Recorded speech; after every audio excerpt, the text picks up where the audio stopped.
A long time ago, in a place far from here, there lived a woodcutter and his young son.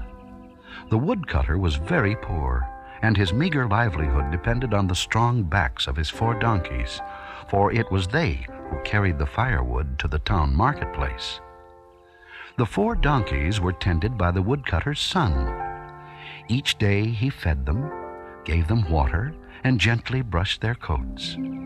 The boy loved them all, but his favorite was the oldest donkey, the one they called Small One. He was neither as large nor as strong as the other 3 donkeys, but Small One was definitely the happiest donkey.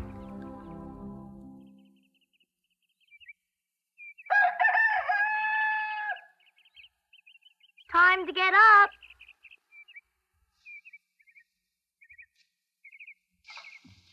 Wake up, Small One. You don't want Father to catch you sleeping again.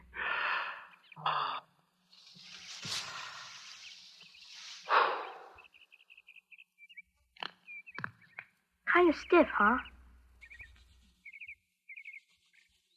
How's that? Better?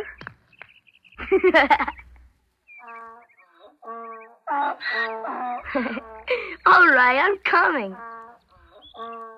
The younger donkeys were braying for their breakfast, so the boy carried an armful of hay to the donkey's feeding trough and, bending forward over the trough, spread the hay out for eating. Behind him, Small One eyed the boy's bent form mischievously.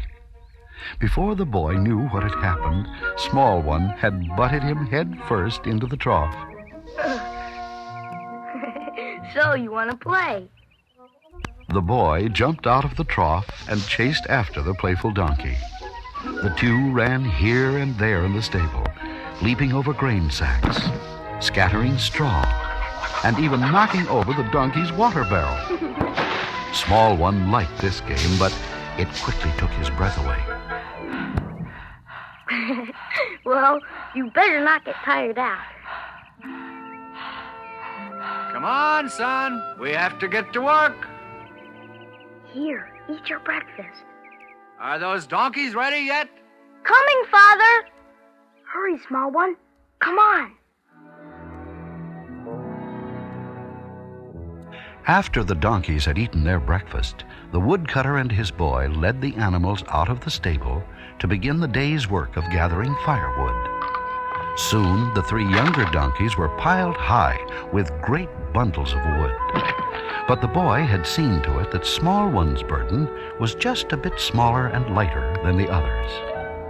When all the wood was tied to the donkeys' backs, the small caravan began the long, hot trek over the dusty road home.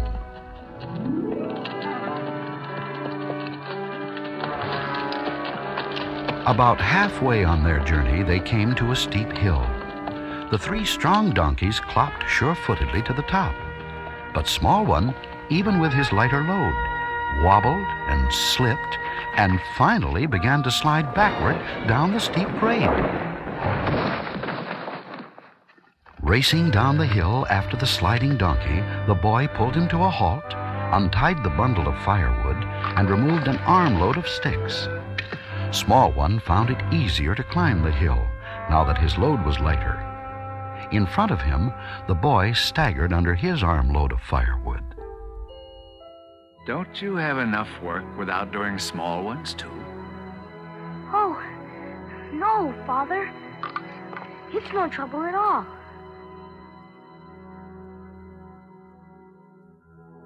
That evening, back in the stable, the woodcutter had a serious talk with his boy. Son, are you aware that Small One eats as much as the other donkeys? Well, he has a big appetite. That's what I'm trying to say, son. He can no longer carry a big enough load to pay for his food. He's just a little tired today. His strength will come back. No, he's old, my son. His strength is gone. We can't afford to keep him any longer. No, Father. You don't mean that. I'm sorry, son, but tomorrow I must take Small One to town and sell him. He'll bring a piece of silver. No, Father, no!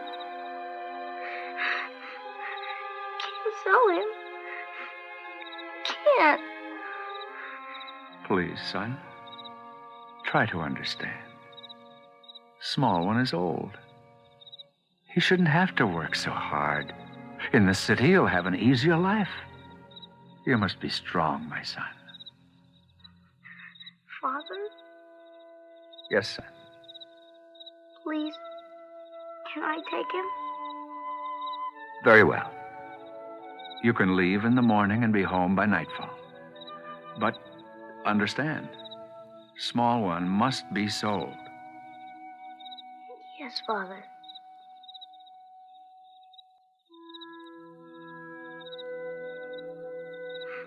Don't worry, small one. You won't have to carry those heavy sticks anymore. I won't sell you to just anyone. You'll be someone special. Someone who will feed you and brush your coat and take the burrs out of your tail. There must be such a man somewhere. We'll find a friendly face to be by your side, sharing laughter, sharing tears, just like you and I. We'll find a friendly face who's gentle and true, ever smiling, ever sharing all his love with you. Somewhere there's a special friend, somehow we will find him.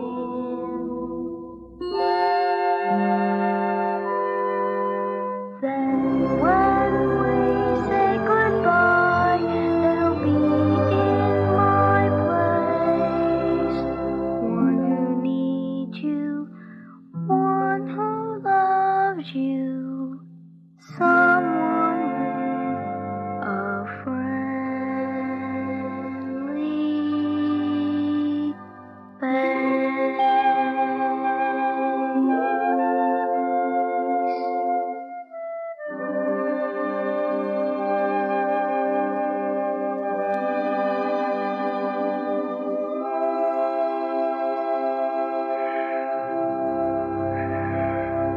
Good night, small one.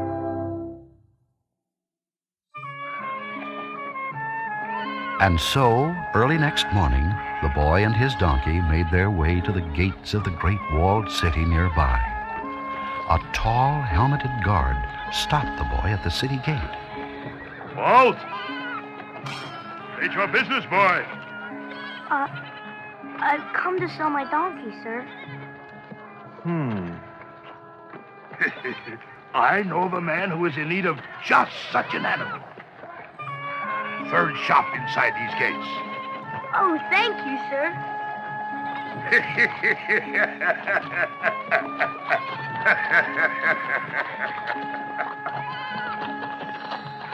The boy led Small One to the third shop. Outside the doorway of the shop, the boy paused to tidy up the little donkey. After all, who would buy a donkey with a droopy ear? As the boy straightened the ear, he said, Now, don't be nervous. And try and keep him straight, small one. The two entered the dark shop and looked around.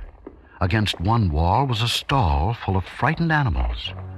In the center of the room were vats of bubbling chemicals, and animal hides hung from the musty walls. And at the back of the shop stood a dark figure grinding a knife on a stone wheel. Hello? Hello?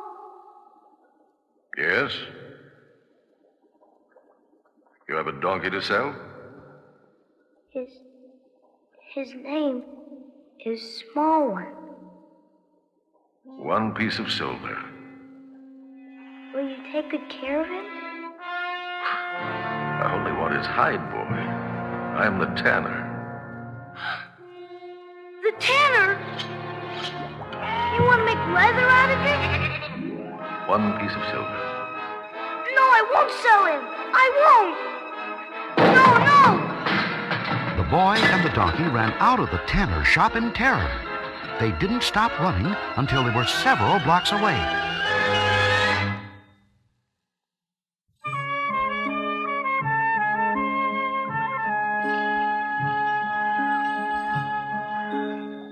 The boy led Small One into the bustling marketplace. Perhaps somewhere among the many colorful stalls, another buyer could be found. But no one was interested in buying a very small donkey with a droopy ear. Suddenly, the boy noticed 3 greedy-looking merchants weaving their way through the marketplace. Clink, clink, clank, clank, get some money to the bank, telling little stories you can trust. We never ever fail when we go to make a sale. We simply cheat a little if we must. Small one, small one, small one for sale. 1 piece of silver, small one for sale. Please, sir, would you like to buy my donkey? No, no, little boy, I will not buy. That's a sorry bag of bones, I fear. I have buyers by the dozens, and their mothers and their cousins. Now take the beast and go away from here. Whoa! Clink, clink, clank, clank, get the money to the bank, telling little stories you can trust. We never ever fail when we go to make a sale. We simply cheat a little if we must.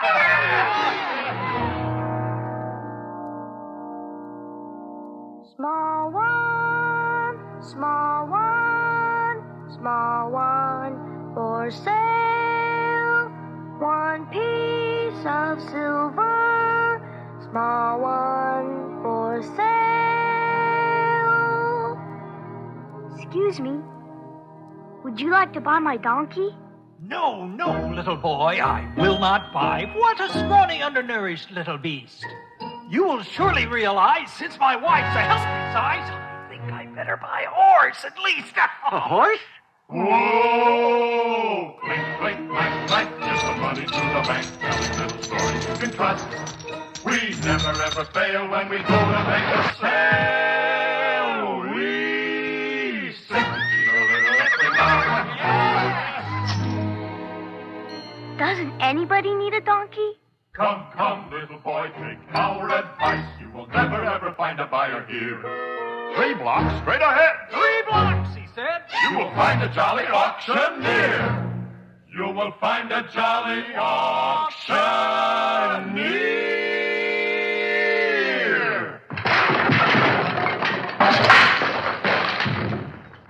An auctioneer? Yes. Now go away. Whoa! Clink, clink, clank, clank, get the money to the bank. Clink, clink, clank, clank, get the money to the bank. Clink, clink, clank, clank, get the money to the bank. Clink, clink, clank, clank, get the money to the bank. So the woodcutter's son led Small One off to find the auctioneer.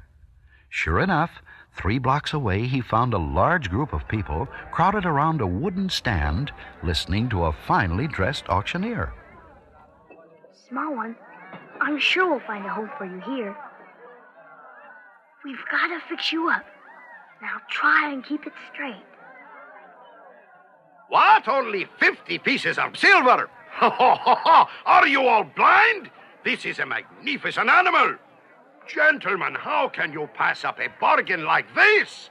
I need 55. I must have 55. I won't let this gorgeous creature go for less than 55. 55? 55 is the bid. Thank you, my friend. Now, could I hear 60? 60 would be music to my ears. 60? 60 pieces of silver. Do I hear more? Very well, then. 60 once. 60 twice. Sold to that lucky buyer over there for 60 pieces of silver.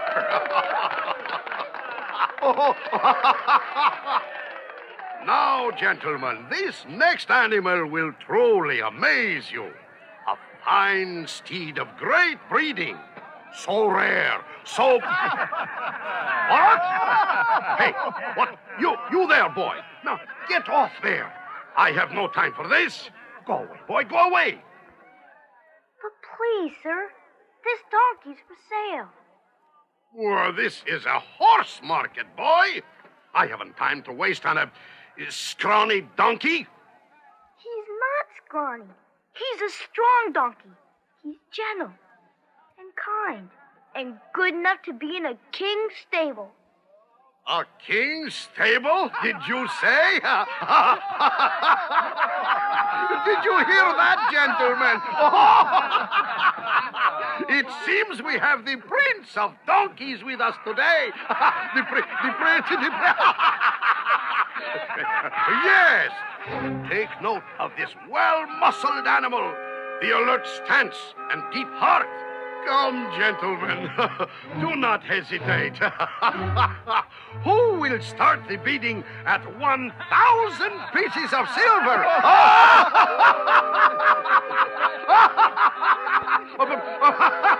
But look closely, my friends, and you will observe the sleekest of hides and the tail. This is a tail? Stop it! Let go of his tail! I assure you, gentlemen, he is as strong as a bull. Get off him! Get up, get up! Move! Jump him! Get off! Oh, what a donkey! The king's donkey! When the boy tried to get the fat auctioneer off Small One's back, the auctioneer pushed him roughly away. When Small One saw this, he gathered up all his strength and bucked the auctioneer off his back and into the crowd.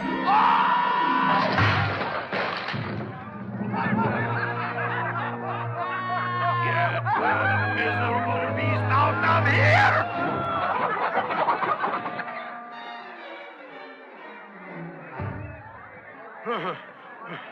Now, gentlemen, now that we have had our fun and disposed of the king's donkey, I wish to direct your attention to a truly amazing animal all the way from the Byzantine Empire. I'm sorry, Small One. By the end of the day, the boy still hadn't found a home for Small One, and he couldn't go home until Small One was sold.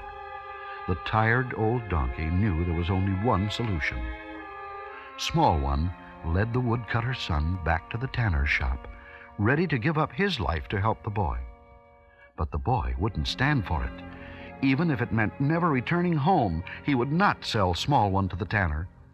So the two of them sat down in an alleyway and cried.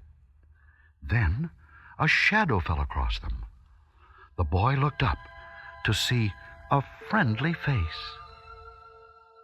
Tell me, son, are you the owner of this small donkey? I need a gentle donkey to carry my wife to Bethlehem. Is he for sale? Yes, sir. What do you call him? Small One. Small one? Well, he looks strong enough. And kind.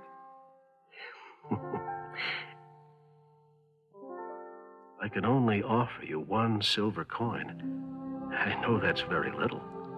No, that's fine. I just want Small One to have a good home. Well, my son, he will have. Oh, there. I'll take good care of him. Goodbye, Small One. Be strong and sure of foot. And follow your new master. Come along, small one. Come along. Goodbye. As Small One was led away by his new owner, he looked back at the woodcutter's son. The boy had kept his promise and had found someone special for Small One. The little donkey smiled, and then with a surge of pride and gratitude, he managed to straighten his bent ear all by himself. And so, Small One carried Joseph's wife, Mary, on his back all the way to Bethlehem, where she gave birth to a wondrous child named Jesus. Thus, the woodcutter's scrawny little beast of burden did become the king's donkey after all.